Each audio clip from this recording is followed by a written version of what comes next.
The way that this inversion fair value gap is being implemented is my model, MADUCE. MADUCE is a slang or nickname used for the M2 machine gun. Okay, so that's just the way my mind works. And the way I kind of like classify things, I have 81 different PD arrays. And there's several things that I can do with each one of those PD arrays.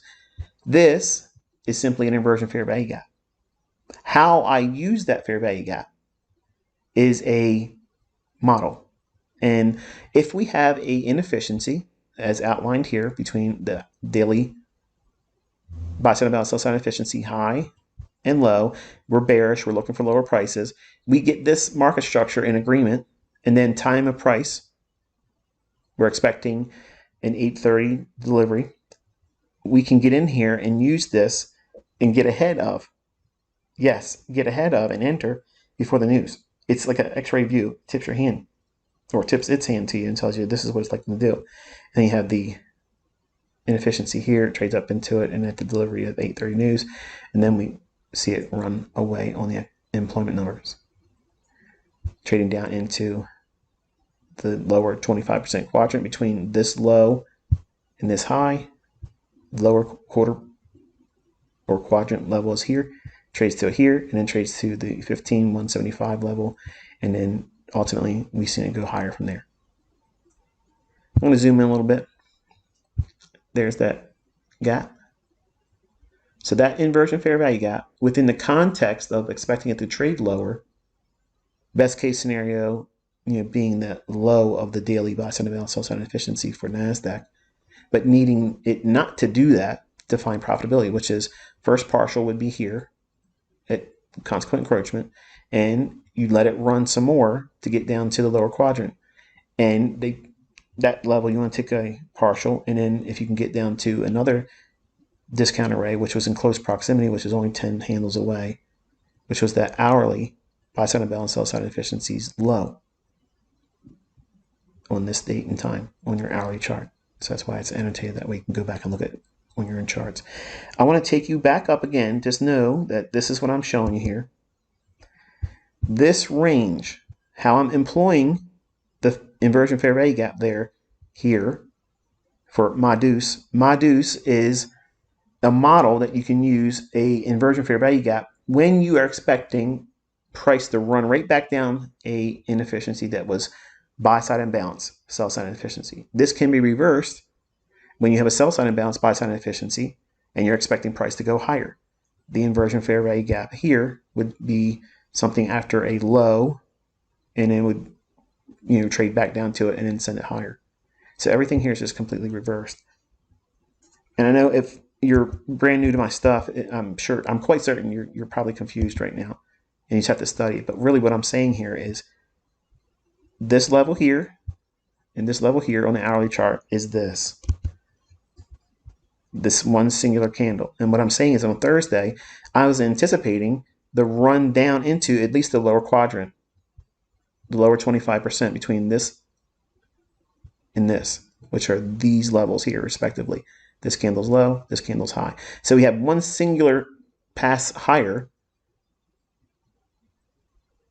We expect lower prices to be delivered the same way, just going back down to redeliver over the inefficiency here. It was buy side delivery, but now it needs sell side delivery because it's inefficient in that regard, because there's no other candle between this candle's low and that candle's high.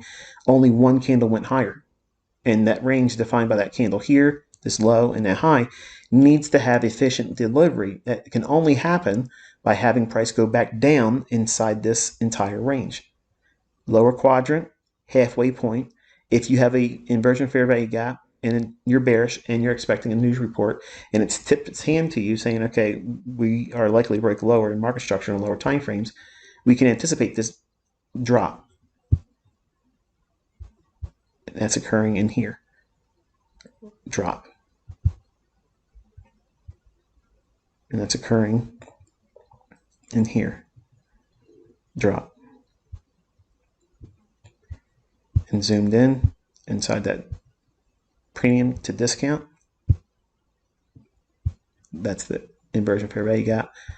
My deuce, second opportunity to get into it again. It breaks aggressively. Inefficiency once more at 8:30. Employment numbers runs aggressively. Partial here. Partial. Best case scenario would be if it would deliver to the low of the hourly. But I mentioned real time. I said take your profits. Don't be greedy.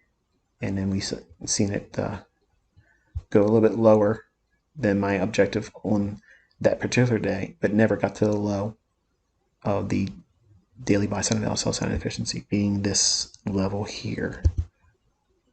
It never got to that level. So I'm certain it's a lot for you to digest, but every one of my PD arrays, you can apply it to specific elements of market structure and how you anticipate price delivering. And you can plug and play each one of these PD arrays with the expectation that the model will deliver under a specific premise. We're expecting this level here to this level here be delivered with downside delivery, or sell side delivery as price was going lower. It's not random. It's not going to some random level. It's going to very specific price levels. And if I'm going to use this inversion fair value gap, I can use it in the context of MADUS. MADUS is simply a model utilizing an inversion fair value gap. So that PD array, it's an advanced version or application of inversion fair value gap, but it takes you right back to the core context of where are you in price, what's it likely to go to next, and are you in a short-term premium or short-term discount? If we're bearish and we're in premium, we can anticipate price reaching down into a discount, but not some random level, very specific levels.